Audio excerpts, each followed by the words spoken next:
Hi and welcome to this lesson on ethnicity and crime. So this lesson we're going to be looking at the patterns of offending for different ethnic groups, look at some of the factors affecting them and comparing different sociological perspectives on this. So as a starter, looking at the graph that shows the stop and search rates, what reasons could you give based on everything we've done so far for this kind of imbalance? Why do you think there is increased stop and search for Black British people? So feel free to pause and kind of work through it at your own pace.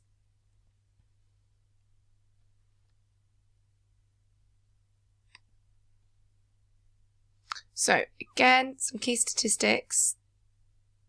This is according to the Ministry of Justice in 2019. So compared to white people, Black people were over twice as likely to receive a police caution, over 3 times as likely to be arrested, more likely if arrested than to be charged, reprimanded in custody and then face court charges, more likely to be found guilty and to receive, if found guilty, to receive a prison sentence, 5 times more likely to be in prison compared to white people. Asian people were also more likely to be charged and face court proceedings and to also receive a prison sentence. So looking at all these statistics, think about what is this actually showing? What is the picture that this is representing of crime in the UK? So, some other kind of key events. So, the Metropolitan Police tasered Black people more than 4 times as often as white people. Black people make up 19% of the population of London, but 40% of crime in London. So, what it would suggest then is that these statistics are pointing towards there being racial bias in how individuals are being treated under the law and how the police are kind of targeting these individuals. So there's 2 ways you can do this. You could do it as kind of a grid, you can do it as normal notes. There are 7 key elements that we're going to look at, or you could do it as a mind map. So it's up to you really, whatever works for you, you do you. So the first one we're going to look at, again, it comes up time and time again, is inaccurate statistics. We can't trust the crime statistics because not all crime is reported, not all crime is recorded, and think about everything we did with the dark figure. So again, one that we've already used. Think about as well, are people from ethnic minorities, think about how they may have been treated by the police. If they are victims, are they always going to go towards the police? The next one then that we're going to look at, and is quite a big one, is institutional racism. So this is basically where an organisation is either intentionally or unintentionally discriminating against ethnic minority groups. So a lot of the evidence around this comes from, or some of it does come from, the Stephen Lawrence murder and then the Macpherson report that came from that. I've put a link to a video on here, so I will put the video in the shared area on the PowerPoint so you can go and have a look at it. It's quite, talks you through the case and talks you through some of the police's failings in that. So basically the Macpherson report was after the police investigation and looking at, well, where did they go wrong? And what their report found is that there was institutional racism within the police force, and it was quite widespread. There was this kind of culture amongst the police to label particular groups as criminal. Also take some ethnic groups less seriously. So when Stephen Lawrence's mum, for instance, gave the police a list of potential suspects that she thought did this crime, they basically screwed up the piece of paper and threw it away in front of her. So there are lots of cases where the police did not take this case seriously. So obviously, you know, you'd like to think that things have changed and moved forward, but you could argue there are still cases due to the crime statistics where maybe the police are still institutionally racist. So, again, we've done functionalism in quite a lot of detail. So, looking at our theories that we've done, so strain theory and subcultural theory, so talking about status frustration, delinquent gangs, delinquent subcultures, things like that. Can these be applied to ethnic minorities? So you could link these to ethnic minority groups. One thing I would be careful of in the exam is make sure you specifically refer to ethnic minority groups within your answer if that is what the question is. Because I have seen it where students have done a lovely essay about strain or subculture and they've not actually linked it to ethnicity at all. So yeah, So some ethnic minority groups statistically underachieve in the education system. So if we're talking about then they then don't have the means to get what they want, they've got blocked opportunities, then obviously they might turn to kind of strain explanations, commit kind of crimes in order to gain the things that they want. Or it might be about status and gaining kind of that positive or high status through committing criminal offences. So you can apply these. Again, thinking back to what we've done, do those two things explain all crimes? Think about the mock exam question we did about other types of crime it doesn't explain, perhaps. So, Marxist explanations. So, Marxists suggest that high levels of crime by ethnic minority groups, again, linking it to social class, because you could argue they are more likely to experience poverty and social exclusion.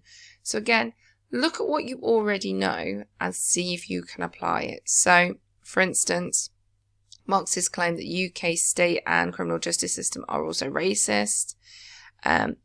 Hall et al., just means Hall and others, claim that mugging was like as a fear, like the fear of people being mugged was made by politicians and the media to kind of scapegoat young black males.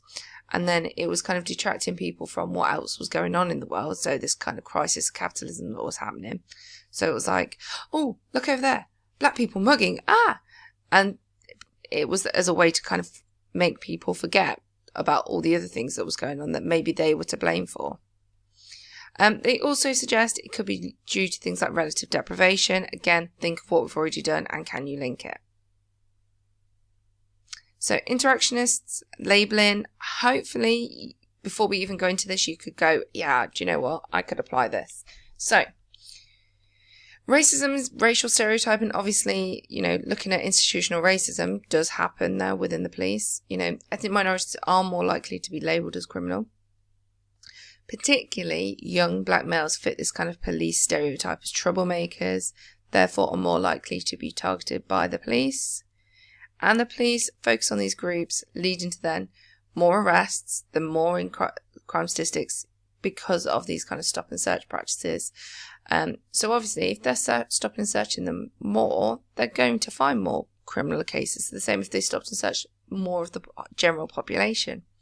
So again, try to think, how could that then link to self-fulfilling prophecies? If you're constantly being targeted, stereotyped, labelled by the police, how might then that lead to more criminality for you?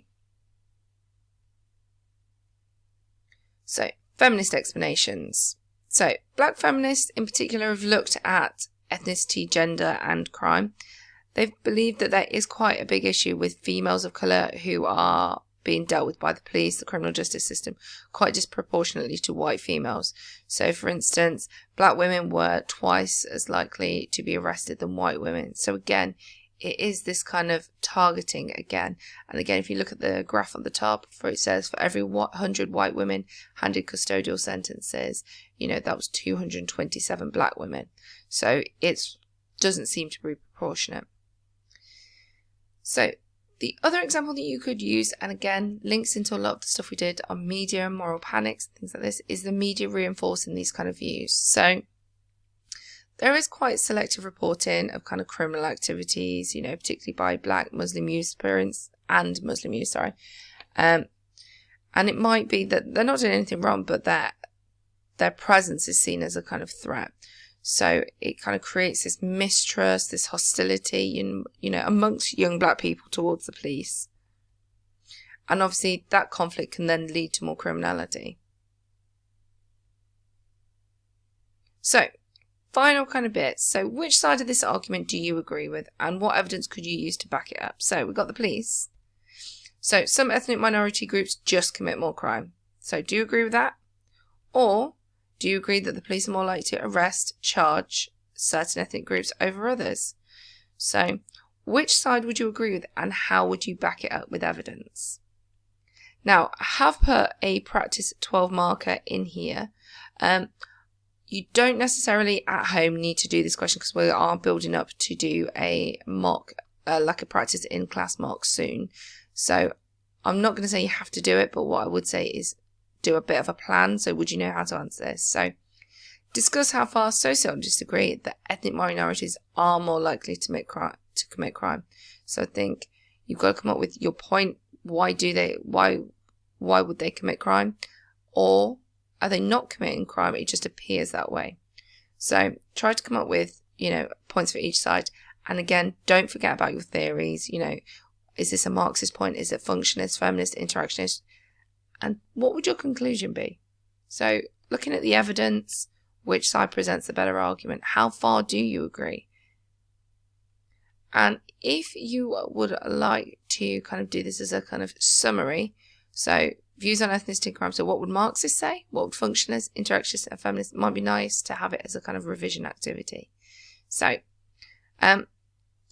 please let me know if you have any issues with any of the activities or anything.